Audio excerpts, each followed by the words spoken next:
대한민국 과거 여러분, 그동안 수고 많으셨습니다. 대한민국 미래 여러분, 환영합니다. 이제는 건너가야 합니다. 기적의 역사를 썼던 대한민국이 생각의 한계에 갇혀 20년 이상을 우왕좌왕하고 있습니다. 세상은 모든 문제를 정치로 해결하도록 진화했지만 대한민국의 정치는 이게 나라냐와 이건 나라냐라는 맹목적 싸움으로 서로 적대감만 키우며 세월을 보내고 있습니다. 심지어 적대적 공존 말고는 다른 정치를 할 줄 모르는 사람들 같습니다. 정치가 대한민국 발전에 발목을 잡고 있습니다. 정치는 정치인 그들만의 리그로 전락했고 국민은 눈살을 찌푸리면서도 어쩔 수 없이 끌려가야만 하고 국민의 삶이나 세상의 변화에는 아랑곳하지 않습니다. 편을 갈라 진영 싸움만 하다가 임진왜란을 겪었습니다. 임진왜란을 겪고도 반성하지 않고 진영 싸움만 하다가 식민지가 되었습니다. 식민지 경험을 치욕으로 여기며 거기서 한 줌의 생각이라도 얻은 정치인들이라고 여길 수가 없습니다. 한국의 정치 기술자들은 여전히 진영을 나누고 자신의 지지자들을 생각이 끊긴 홍위병으로 길러서 연명하고 있는 중입니다. 정치는 막장에 이르고 국민은 외통수에 걸렸습니다. 국가의 추락을 걱정할 정도로 정치가 막장에 이르렀던 나라들에서는 네 가지 현상이 모두 나타났습니다. 극심한 사회분열, 극심한 정치 갈등, 극심한 포퓰리즘, 극심한 부패입니다. 우리 정치 상황은 이 네 가지가 이미 팽배해진 지경입니다. 별 생각 없이 그냥 맹목적으로 사는 사람들은 말할 수도 있습니다. 아니다. 대한민국은 계속 번영할 것이다. 하지만 역사에서는 이 네 가지 현상이 팽배하면서도 번영을 지속한 나라는 단 하나도 없습니다. 지금은 국력을 표현하는 주요 산업 가운데 하나가 반도체이지만 1800년대 후반에는 지하철이었습니다. 1863년에 영국 런던에 세계 최초로 지하철이 생깁니다. 일본 도쿄에는 1927년에 생깁니다. 그런데 아르헨티나 부에노스아이레스에는 도쿄보다 14년이나 빠른 1913년에 생깁니다. 아르헨티나는 그만큼 잘 사는 나라였습니다. 세계 8등하던 나라였습니다.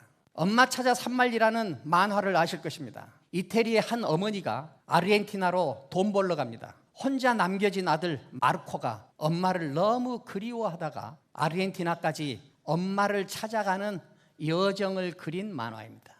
당시에는 이태리나 프랑스 사람들이 아르헨티나로 돈 벌러 갔습니다. 아르헨티나가 그만큼 잘 사는 나라였습니다.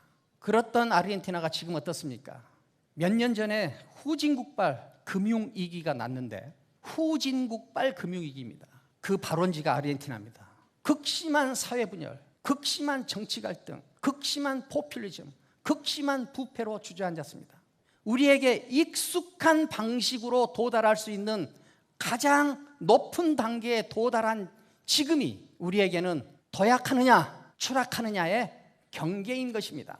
정치가 제대로 작동하지 않으면 추락할 것이고 정치가 제대로 작동하면 도약할 것입니다.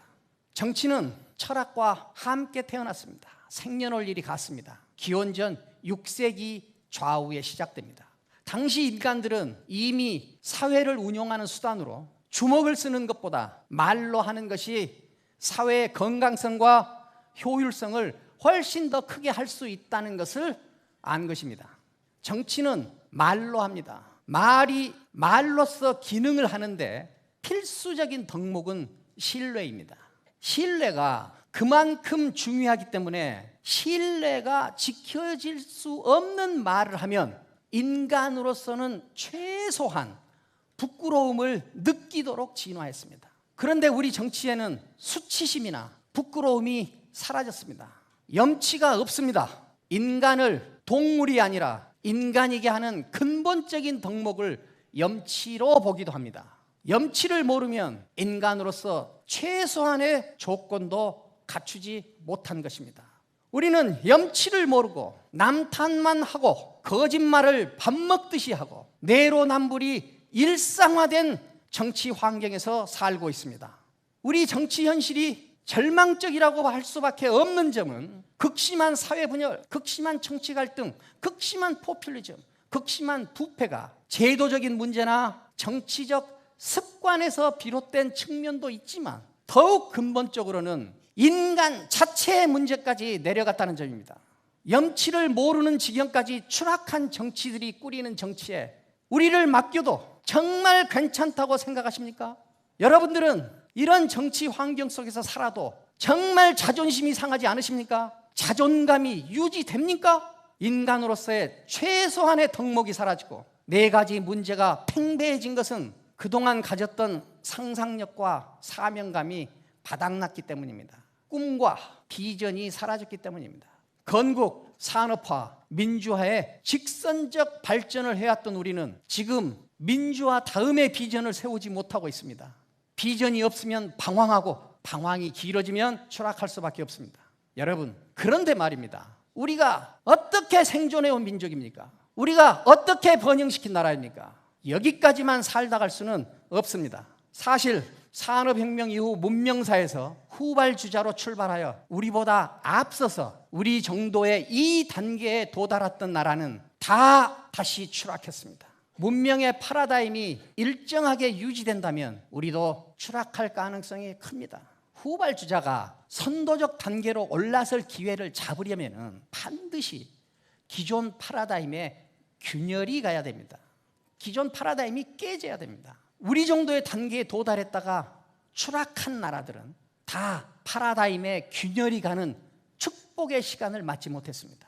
하지만 우리가 후발주자로서 가장 높은 단계에 도달한 지금은 4차 산업혁명이라는 이름으로 기존 파라다임에 이미 균열이 생겼고 그때 때마침 우리의 국력이 가장 강할 때입니다. 여러분, 우리는 지금 우리 민족사에서 맞이해 본 적이 없는 절호의 기회이자 큰 축복을 맞이하고 있습니다. 이 절호의 기회이자 축복을 그대로 흘려보내야 하겠습니까? 아니면 움켜쥐어야 하겠습니까? 무슨 말이 더 필요하겠습니까? 이 절호의 기회는 신이 우리에게 준 마지막 기회일 수도 있습니다. 이 기회를 잡아야 합니다. 이 기회를 잡는 일도 열쇠는 결국 정치가 쥐고 있습니다. 그럼 신이 마지막으로 내린 이 기회를 기존의 정치 방식으로 잡을 수 있겠습니까? 저는 절대 불가능하다고 봅니다. 한국의 희망이 오늘 깃발을 올린 이유는 단 하나입니다. 이 기회를 잡아야 하기 때문입니다.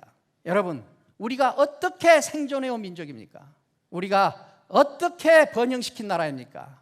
여기까지만 살다 갈 수는 없습니다. 여기가 우리의 가장 높은 단계에서는 아닙니다.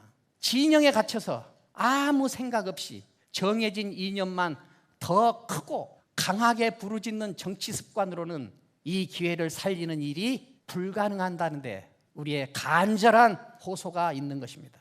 현재 대한민국의 정치와 비슷한 상황이 명나라 만렵에 있었던 모양입니다. 명나라 만렵에 이타고라는 철학자가 고백합니다. 50 이전의 나는 정말로 한 마리의 개에 불과했다. 앞에 개가 그림자를 보고 짖으면 나도 따라서 짖었다. 누군가가 왜 짖었냐고 물어보면 아무 말 못하고 그저 쑥스럽게 웃을 뿐이었다. 진영에 갇힌 한 마리의 개로 살다 갈 수는 없습니다.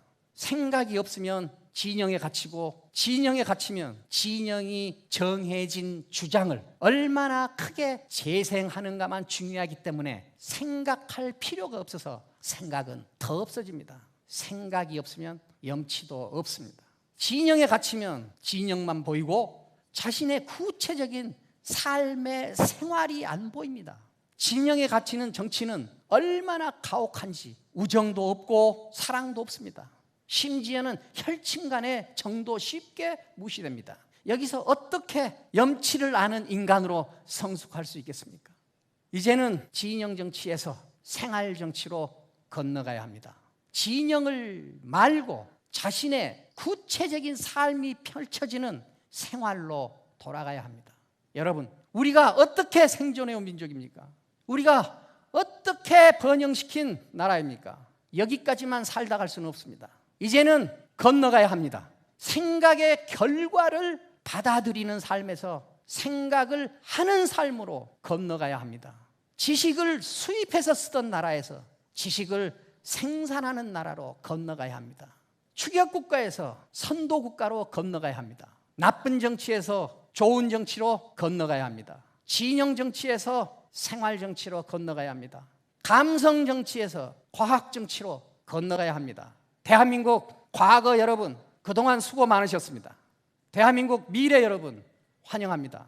우리 다 함께 한국의 희망의 깃발 아래 모여 한국의 희망을 씁시다. 감사합니다.